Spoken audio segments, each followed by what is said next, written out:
জন্য বলে বুকে ব্যথা লাগে, শহীদকে আপনারা অপমান করে কথা বলা ছাড়েন নাই। শহীদ আর কবর পর্যন্ত কেনার পরিকল্পনা আপনার হাতে ছিল। তত্ত্বাবধায়ক সরকার, আপনাকে আমরা সমর্থন করি। বিশ্বের দরবারে আপনি একজন সুপরিচিত ব্যক্তিত্ব, বাংলাদেশের উজ্জ্বল নক্ষত্র। আপনাকে মনে করিয়ে দিতে চাই, আপনাকে 14 তলা পর্যন্ত লিফট বন্ধ করে পায়ে হেঁটে আপনাকে কোর্টে হাজিরা দিতে হয়েছে এই শেখ হাসিনার কারণে। কিন্তু আপনি সজ্জন ব্যক্তি, আপনাকে তারা বাংলাদেশের মানুষ আপনাকে নিয়ে অহংকার করে। কিন্তু একটি কথা থেকে যায়, মাননীয় প্রধান উপদেষ্টা, আজকে আপনি বিশ্ব দরবারে কথা বলতে যাবেন। আমরা দুপুরে ওই জোর নামাজের জন্য সময় আপনার জন্য দোয়া করব। হে আল্লাহ, ডক্টর ইউনূসকে তুমি তৌফিক দান করো, সেজন্য বাংলাদেশের 16 বছরে শেখ হাসিনার ওই দুর্নীতি নিয়ে আজকে কথা বলতে পারে। আল্লাহর কাছে সেই দোয়া আমরা করব।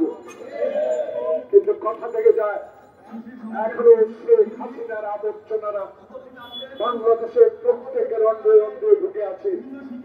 বাংলাদেশের সকল আপনাকে বলতে চাই, প্রিয় সাংবাদিক বন্ধুগণ, বাংলাদেশে যারা ওসি নিয়োগ দিয়েছিল আওয়ামী লীগ, সব ছাত্রলীগের কেনার চাকরি লাগে নাই।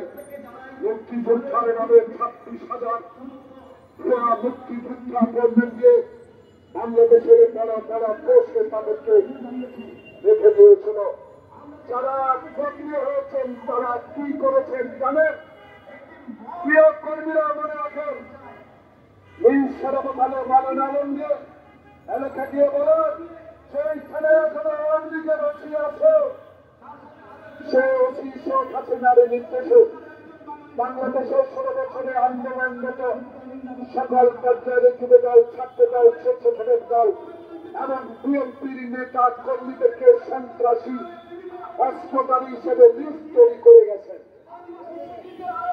সেই লিস্ট এখন যারা আওয়ামী লীগপন্থী তারা আজকে সশস্ত্র বাহিনীর কাছে দিয়ে দিচ্ছেন। কিন্তু আবু সাহেব কখন মুখ্য রক্তের পরে যেই দ্বিতীয় স্বাধীনতা আমরা পেয়েছিলাম, সেই স্বাধীনতার পর বাংলাদেশের 16 বছর সেই ছাত্রলীগ যুবলীগ আমাদেরকে একদিনের জন্য উপজেলা উঠতে দেয় নাই। তাদের লিস্ট অস্ত্র দিয়েছে। সেই লিস্টগুলো ওই ওসি আগুনে তুলে দিয়ে চলে গেছে। এগুলো চোখ রাখতে হবে মাননীয় উপদেষ্টা স্বরাষ্ট্র মন্ত্রণালয়। আপনাদের কাছে বিনীত অনুরোধ করে আমরা আপনাদের বিরুদ্ধে নয়।